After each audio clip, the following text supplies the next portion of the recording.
շնորհավորել ընդունելու համար եւ Բարոյս։ մոտավորապես 5 թեմա առանձնացրել եք Իրանի շուրջ լարվածությունը մեծանում է 3 շաբաթ ուշագրավ հայտարարություններ եղան արդյոք դուք տեսնում եք կոմպրոմիս կարող է լինել պատերազմը Ուկրաինա Ռուսաստանի Դաշնություն շարունակվում է չնայած բոլոր տեսակի պայմանավորվածություններին բանակցությունների թեպետ բանակցությունների ինչ հարցերի շուրջ հստակ շարունակվում են լավ որ բանակցությունները այդ իմաստով չեն դադարում նախագահն Գերմանիայի էստեղ եւ այնուհետեւ Ադրբեջան մի քանի հայտարարություններ արեց այսինքն այստեղ ինչ հայտարարություն հետո բոլորովին հակառակ հայտարարություն Ադրբեջանում Ալիևի հայտարարություններն են ուշագրավոր մեծ հաշվով շնորհակալություններ հայտնում Նիկոլին եւ նաեւ ընտրությունները այսպես թեմաներ առանձնացել ենք խնդրեմ հերթով խոսենք կայացան ընտրություններ եւ ընդդիմադիր տեխնացուներից մեկը որ երկուսը անմիջապես հայտարարեցին միանալու մասին Մարտին Գրիգորյանը մինչ այս բանը չի հայտարարել թեպետ այդ կլոնադան շարունակվում է ամեն օր ասում են վաղ ամենայն հավանականությամբ կհայտարարի եթե անգամ հայտարարի ինչ ցույց տվեց սա եւ ինչ վնաս այս ամենից Նախ սկսենք դրանից որ ընտրություններից առաջ ընդհանուր առմամբ Անդիմադիր հանրության մոտ այն ընկալումներ, որ Գյումրիում ԿՊ-ն չպետք է հաղթի, այսինքն հավաքի մեծամասնություն, դա էր սպասելիքը, եւ նաեւ եթե նույնիսկ չկարողանա հաղթել, ապա չլինի չանցնի այնպիսի ուժ, որը ԿՊ-ի հետ կկազմի կոալիցիա եւ հետո նորից կընտրի իր տեխնացուին, կդարձնի քաղաքապետ։ Այսինքն բոլորը դրան էին սպասում մեծ հաշվով։ Եվ ընտրություններից առաջ ես չեմ համենայն դեպս այդպես մեծ քննարկումներ տեսել այն առումով, որ այս ընդդիմադիրը ավելի լավն է, ընդդիմադիրը ավելի վատն է, այս ընդդիմադիրը ավելի խոցելի է, մեկը ավելի քիչ խոցելի է, նման քննարկումներ որպես կանոն չկար։ Հիմնական նպատակը դա որ ԿՊ-ն չանցնի, այսինքն չդառնա ԿՊ-ի տեխնացուն, չդառնա քաղաքապետ, դա էր հիմնական սպասելիքը հանրության մոտ։ Բայց ընտրություններից հետո պարզվեց, որ այդքան էլ այդպես չի։ Այսինքն ԿՊ-ն չի հաղթել, բայց հələ պարզ չի, պարտվել է թե ոչ։ Այսինքն այս քանի օր է մենք սպասում ենք նրան վերջը թե այս ընտրությունների արդյունքում վերջը ԿՊ-ն պարտվելու է վերջնական թե ոչ։ Ընդ որում այդ Գյումրիում այդ միջադեպը որ տեղի ունեցավ այդ Վիլեն Գաբրիելյանի հետ մի պահ եղավ ես մտածեցի որ երևի այդ թեման կմոռացվի կգնա որովհետև բոլորը կենտրոնացած էին նրա վրա թե վերջը Մարտին Գրիգորյանը կմիանա թե չէ դրան այսինքն քանի օր է նույնիսկ ԿՊ-ն չի քննարկվում է Մարտին Գրիգորյանի միանալը կամ չմիանալը Հիմա քանի որ սպասելիքը այն էր որ ԿՊ-ն պետք է չհաղթի դե հետեւաբար մի քանի ուժեր հայտարարեցին որ կքվեարկեն այն տեխնացուի օգտին առանց սպասելիքների առանց որևէ ակնկալիքների ով որ ամենաշատը կհավաքի դե հիմա այդպես ստացվեց որ Վարդան Ղուկասյանը հավաքեց Ես ոչ մի տեխնացուի ոչ անձամբ ճանաչում եմ, ոչ էլ երբևէ առնչություն եմ ունեցել իրենց հետ, բայց այդպես էր ակնկալիքը, որ ԿՊ-ն չհաղթի եւ մեծ հաշվով էլ 3 ուժ հայտարարել էին նրա մասին, որ կաջակցեն ամենաշատ ձայն հավաքած ընդդիմադիրին, դե այդպես ստացվեց եւ կարծում եմ այդպես էլ պետք է լիներ երևի, որովհետեւ ամեն դեպքում մարդիկ այդպեսի խոսք էին ասել։ Նույն Վարդան Ղուկասյանն էլ էր ասել, որ ինքն էլ կքվեարկի ամենաշատ ձայն հավաքածի օգտին։ Այնպես որ այս մի քանի օր մենք սպասում ենք դրան։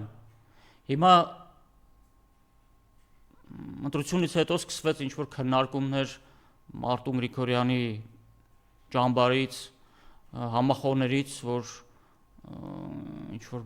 բայցեր սկսեցին ասել, սկսեցին կպնել օրինակ, չունեմ Վարդան Ղուկասյանի կողմից, որ ասել էր, որ փոխքաղաքապետ իր թիմից պետք է լինի։ Որ քաղաքապետի թիմից, բայց երկու փոխքաղաքապետները կտարի են։ Չէ, նախ պայմանավորվածություն չի էլ եղել։ Հիմա մարդը երկու ուժ ասել են առանց ակնկալիքի պաշտոնի քվեարկում է Վարդան Ղուկասյանի օգտին, որտեղ ամենաշատը ինքն է ձայն հավաքել։ Այդ մարդն էլ ասեց, դե դեպքում փող քաղաքապետը կլինի իմ թիմից, մնացածը քննարկենք։ Դրա բարոյական իրավունքը ինքը ուներ, որտեղ այլ պայմանավորվածություն, ինչ որ հուշագիր, ամենայն դեպս որևէ պայմանավորվածության մասին մենք չգիտենք, ոչ բացահայտ, ոչ գաղտնի։ Հետևաբար Վարդան Ղուկասյանը կարող էր ցանկացած բան հայտարարել։ Մեծ հաշվով կարող էր եւ դա չասել, այսինքն բարոյական առումով ինքը կարող է ցանկացած պաշտոն նշանակել, եթե ընտրվի իհարկե, եթե համաձայնության կան։ Այսինքն կարծես թե ամեն ինչ, այսպես ասենք, պայմանավորվածությունների, տված խոստումների շրջանակներում նորմալ ընթանում է։ Դե հիմա քանի օր է բոլորով սպասում ենք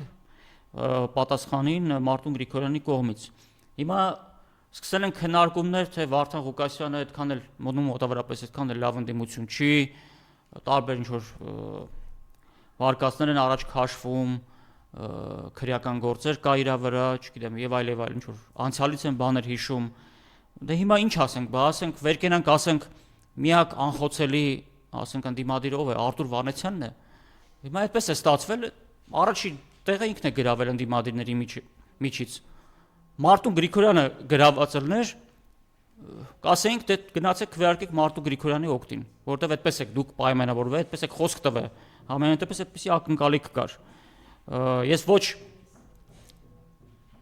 անձնապես ոչ մեկի կողմից էլ չեմ, որովհետև ոչ մեկի հետ ոչ առնչություն ունեմ, ոչ գործնական, ոչ անձնական։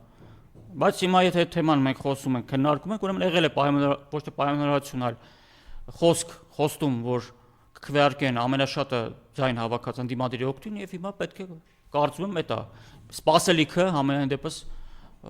հասարակ քաղաքացիների մոտ ընդդիմադիր, որոնք սպասում էին, որ ԿՊ-ն չի լինի իշխանություն, դա է։ Դե որ չի անում, ուրեմն այստեղից հետևություն ենք անում, որ ես իհարկե հասկանում եմ, որ ցանկացած ուժի ձգտումը դա իշխանության գալն է։ Բոլորն էլ այդ ձգտումը ունեն։ Ասել, որ որևէ ուժ չի ձգտում իշխանության, դա ճիշտ չի եւ դա նորմալ է, որ ձգտում է։ Բայց այս դեպքում ամենաառաջի խնդիրը, որ ԿՊ-ն չլինի այնտեղ։ Հիմա այստեղից հետևություն, որ կարող ենք հետևություն անել, որ ասենք կան ուժեր, որոնք մտածում են, որ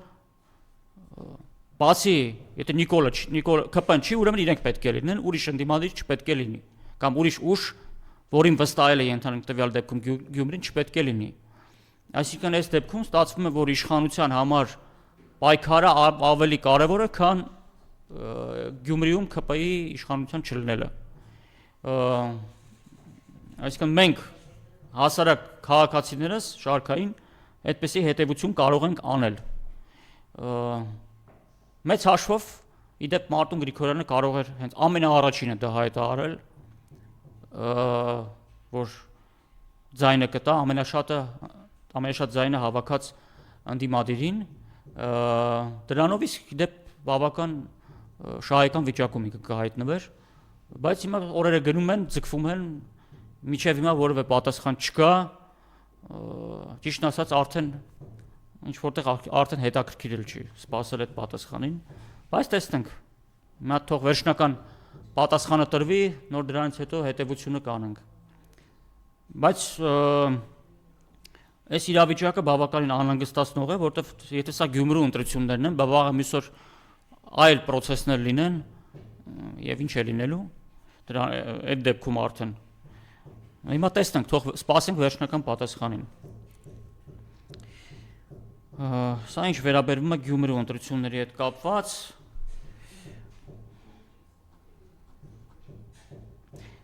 դե